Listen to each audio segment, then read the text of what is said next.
Hello students, this is Mrs. Sonal Patil.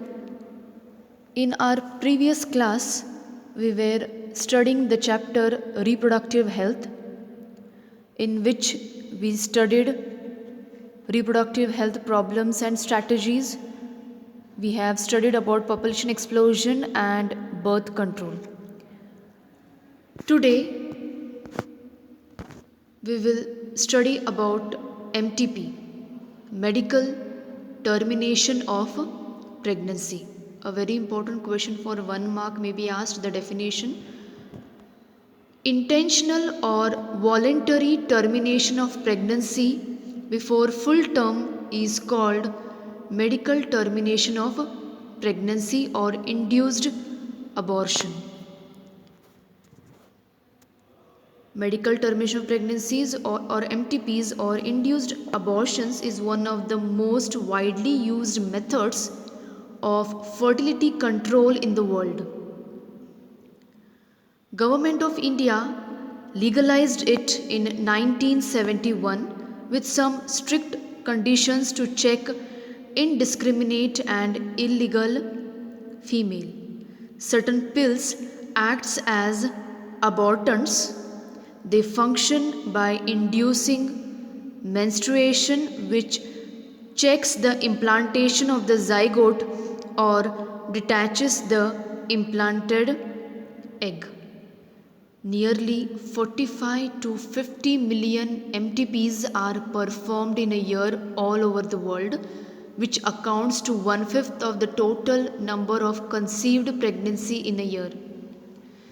MTP has a significant role in decreasing the population, though it is not meant for that purpose. So MTPs are not meant for that purpose. Whether to accept or legalize MTP or not is being debated upon in many countries due to emotional, ethical, religious and social issues involved in it. MTPs are performed to get rid of unwanted pregnancies, either due to casual unprotected intercourse or failure of the contraceptive used during coitus or rapes. MTPs are essential. They are also essential in certain cases where continuation of pregnancy could be harmful or even fatal either to the mother or to the fetus or both. So MTPs are essential. Where they're essential where the continuation of pregnancy is harmful, which may be fatal to mother as well as fetus or both. MTPs are considered relatively safe during first trimester. So these are safe during the first trimester, that is up to 12 weeks of pregnancy. Second trimester abortions are much more riskier. One disturbing trend observed is that a majority of the MTPs are performed illegally by unqualified quacks, which are not only unsafe but could be fatal too. Another dangerous trend is the misuse of amniocentesis to determine the sex of the unborn child. So what has been done in this? Sex of the child has been determined, and then if it is not required, then MTPs are performed. So frequently, if the fetus is found to be female, it is followed by MTP. This is totally against what is legal. Such practices should be avoided because these are dangerous both for the young mother and the fetus. Effective counseling on the need to avoid unprotected coitus and the risk factors involved in illegal abortions, as well as providing more healthcare facilities, could reverse the mentioned unhealthy trend. So remember, this question is very important from exam point of view. They will ask what are MTPs, when they are safe.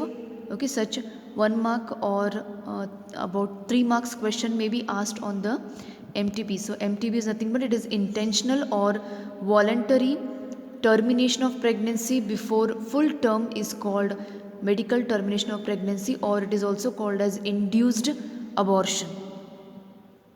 So that is about the MTP. Next, about the STDs. STDs are nothing but sexually transmitted diseases. Diseases or infections which are transmitted through sexual intercourse are collectively called sexually transmitted diseases, STD, or venereal diseases or reproductive tract infections. Gonorrhea, syphilis, genital herpes, chlamydiasis, genital warts, trichomoniasis, hepatitis B, HIV leading to AIDS are some of the common STDs.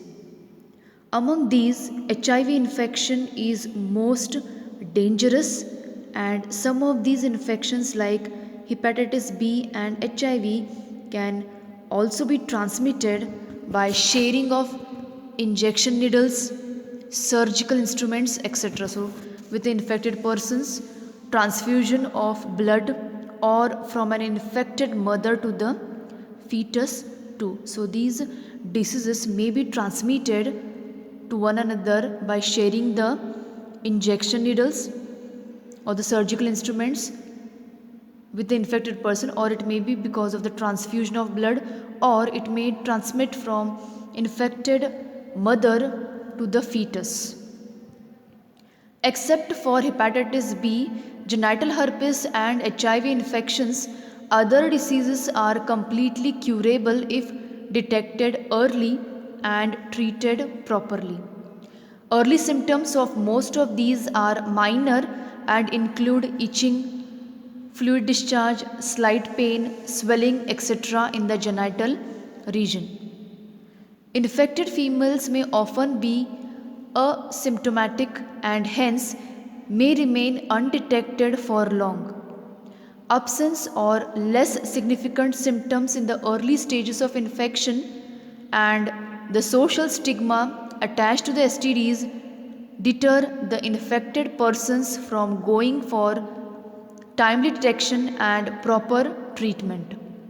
This could lead to complications later, which include pelvic inflammatory diseases, abortions, stillbirths, ectopic pregnancies, infertility, or even cancer of the reproductive tract. STDs are a major threat to a healthy society. Therefore, prevention or early detection and cure of these diseases are given prime consideration under the reproductive health care programs. Though all persons are vulnerable to these infections, their incidences are reported to be very high among persons in the age group of 15 to 24 years. There is no reason to panic because prevention is possible. One could be free of these infections by following the simple principles given below. So these are the principles which are to be followed, which one should follow. Avoid sex with unknown partners or multiple partners. Always use condoms during coitus.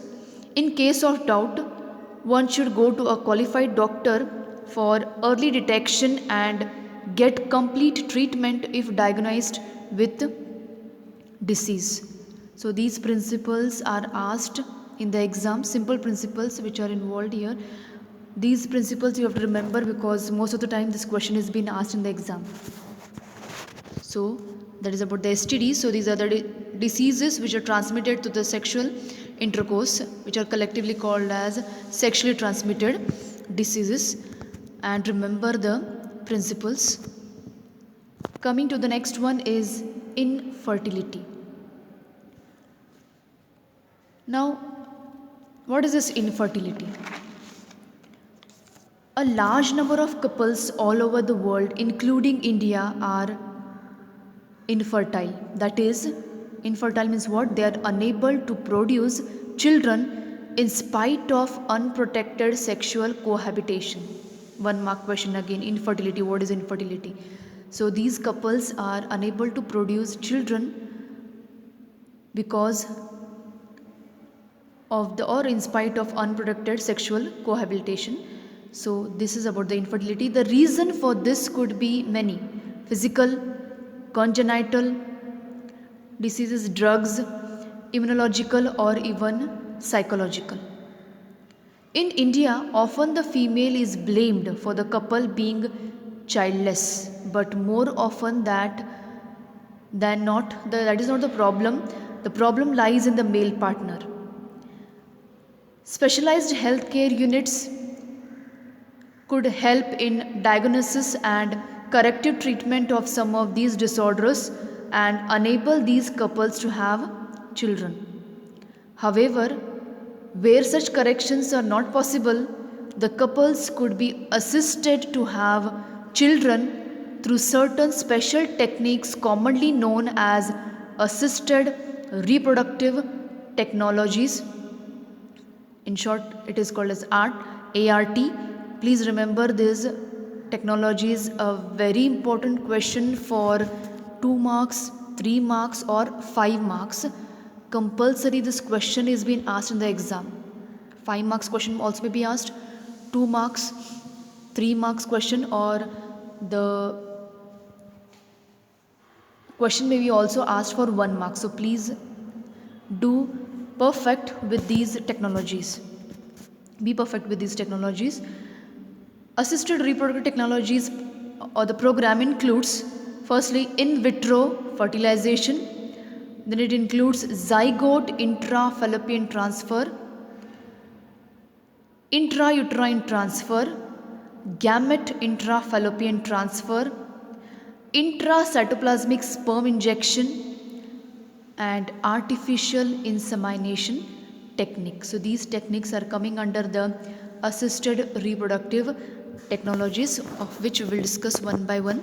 Firstly, in vitro fertilization. In vitro means it is nothing but it is performed outside the body of the individual in almost similar conditions as that present in the body. So it is called as in vitro fertilization. In the laboratory condition, this technique is being performed. So IVF is followed by embryo transfer, which is one of the methods. In this method is popularly known as test tube baby program. This is commonly known as test tube baby program. Ova from the wife or donor and sperms from the husband or donor are collected and are induced to form zygote under simulated conditions in the laboratory. So sperms and the ova are collected and they are being under simulated conditions in the laboratory. This fertilization is being performed.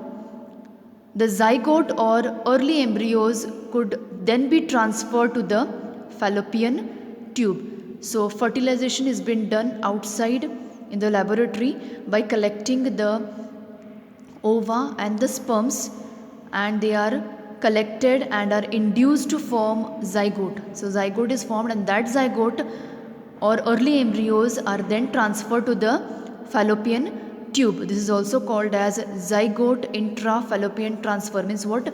Zygote is being transferred to the fallopian tube. So it is called as zygote intrafallopian transfer. And embryos with more than 8 blastomeres into the uterus. That is called as intrauterine transfer to complete its further development. Embryos formed by in vivo fertilization, that is fusion of gametes within the female. Now here in vivo means what? Here the fusion of male and the female gamete is occurring inside the body of the female. Then also it could be used for such transfer to assist those females who cannot conceive. Transfer of an ovum collected from a donor into the fallopian tube is called as gamete intrafallopian transfer of another female who cannot produce one but can provide suitable environment for fertilization and further development is another method attempted. So here what has been done is that in vivo also the fertilization is performed. It may be performed inside the body of the females, or the transfer of the ovum also can be done from the donor into the fallopian tube, and that is also called a ovum is nothing but it is a gamete, so it is called as again gamete intra-fallopian transfer, and that ovum which has been collected from the donor, it can be transferred to the another female who cannot produce. So ovum from one donor is transferred to the another female because she is unable to produce, but she can provide suitable environment for fertilization further development. So this technique has been followed, which is called as gamete intra-fallopian transfer. Here in the image in vitro fertilization has been shown. So here eggs, sperms are being collected, and then from the donor or the male and the female partners, and then in the laboratory conditions they are being undergoing fusion, then they develop zygote is formed, which later develops, the development occurs, and then they are being, the zygote is transferred to the again to the fallopian tube, which is called as again zygote intra-fallopian transfer, and the same procedures are again repeated. So this is about the in vitro fertilization. Coming to intracytoplasmic sperm injection is another specialized procedure to form an embryo in the laboratory, in which a sperm is directly injected into the ovum. So here sperm is directly injected into the ovum, and hence it is called as intracytoplasmic sperm injection.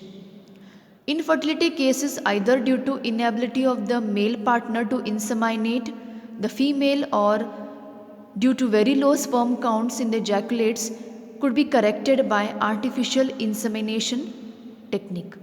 In artificial insemination technique, the semen collected either from the husband or a healthy donor is artificially introduced either into the vagina or into the uterus of the female. Though options are many, all these techniques require extremely high precision handling by specialized professionals and expensive instrumentation. Therefore, these facilities are presently available only in very few centers in the country. Obviously, their benefits is affordable to only a limited number of people. Emotional, religious and social factors are also deterrents in the adoption of these methods. Since the ultimate aim of all these procedures is to have children in India, we have so many orphaned and destitute children who would probably not survive till maturity unless taken care of.